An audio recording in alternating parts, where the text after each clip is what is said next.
Abraham Lincoln சொல்கிறாரு, தரையை நோக்கி பூமியை நோக்கி பார்த்து கொண்டே வாழ்பவன் நாத்திகன் என்று தன்னை கூறிக்கொள்ளலாம்.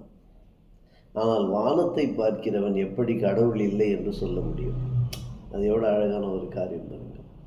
அவருடைய படைப்புகள் எவ்வளோ இருந்தாலும் அவர் எதை குறிப்பிடுகிறார் என்றால் வானத்தை குறிப்பிடுகிறார். அந்த வானம் அது மிகப்பெரிய ஒரு படைப்பின் அதிசயம்.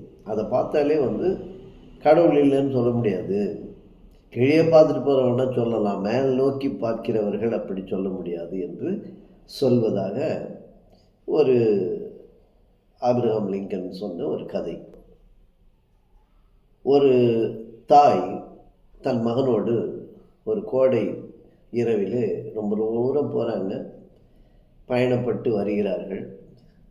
வழியில் வரும்போது அங்கே தங்க வேண்டியதாக இருக்குது. அவர்கள் தங்கியது என்னன்னா ஒரு காட்டுப்பகுதி. அந்த இடத்துல அவங்க நைட்டு படுத்துடுறாங்க. படுத்துட்டு இருக்கும்போது பையன் வானத்தையே பார்த்துட்டு இருக்கான்.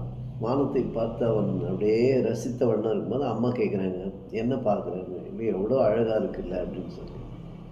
அப்போ அவங்க கேட்டாங்கன்னா, அழகாக இருக்குது, அதையே நீ அவ்வளோ நேரம் அதையே பார்த்துட்ருக்க அப்படின்னு சொல்லும்போது அந்த மகன் சொன்னான், பரலோகத்திற்கு இந்த பக்கமே இவ்வளோ அழகாக இருக்கு, அப்போ அந்த பக்கம் எப்படிமா இருக்கும்?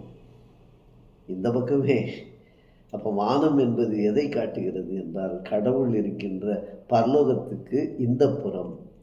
நாம் அந்த புறம் செல்ல வேண்டும் என்றால் இந்த புறத்திலே இருப்பதை வைத்தே நாம் தீர்மானிக்க முடியும். இந்த பக்கமே அழகாக இருக்குன்னா அது எந்த பக்கம்? அப்போ இந்த உலகில் வாழ்கின்ற வாழ்க்கை அது வேற ஒன்றுமே இல்லை, பரலோகத்திற்கு அடுத்த பக்கம்.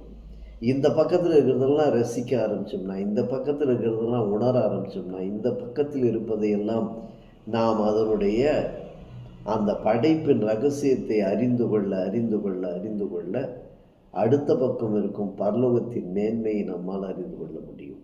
கடவுள் நமக்கு சொல்லுவது அதுதான்.